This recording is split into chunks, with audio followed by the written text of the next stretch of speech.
আজি 5 ছেপ্টেম্বৰ অৰ্থাৎ শিক্ষক দিৱস।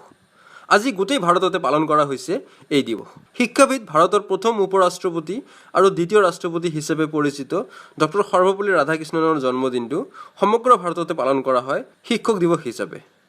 আৰু গোটেই ভাৰতবৰ্ষৰ সমান্তৰালকৈ গোটেই অসমৰ সৈতে ধুবুৰী জিলাৰো প্ৰত্যেক স্কুলে দেখা গ'ল এই দিৱস পালন কৰা। আপোনালোকে স্ক্ৰীণত দেখি থকা এই দৃশ্য চাপটগ্ৰাম ৰয়েল একাডেমীৰ।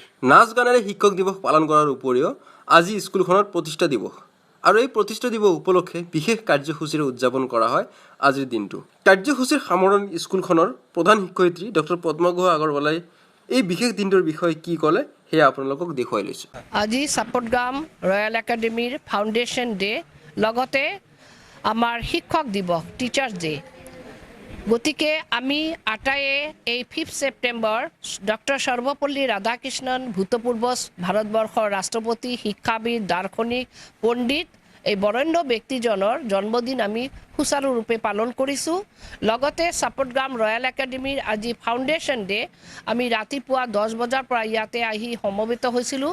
এটাৰ পিছত এটা অনুষ্ঠানৰ জৰিয়তে আমি ছাত্ৰ ছাত্ৰীবিলাকৰ জৰিয়তে আৰু আমাৰ সহকৰ্মী, লগতে টিচাৰ আৰু আমাৰ অফিচৰ বিয়াৰাৰ আৰু ছাত্ৰ ছাত্ৰী সকলোৱে মিলি আজিৰ দিনটো আমি খুব ধুনীয়াকৈ আমি পালন কৰিলোঁ। আশা ৰাখিছোঁ আমাৰ এই শিক্ষক দিৱসৰ দিনা প্ৰতিজন ছাত্ৰ ছাত্ৰীয়ে ধুনীয়াকৈ তেওঁলোকৰ নতুন জীৱন, লগতে তেওঁলোকৰ ভৱিষ্যত গঢ়ি তুলিব।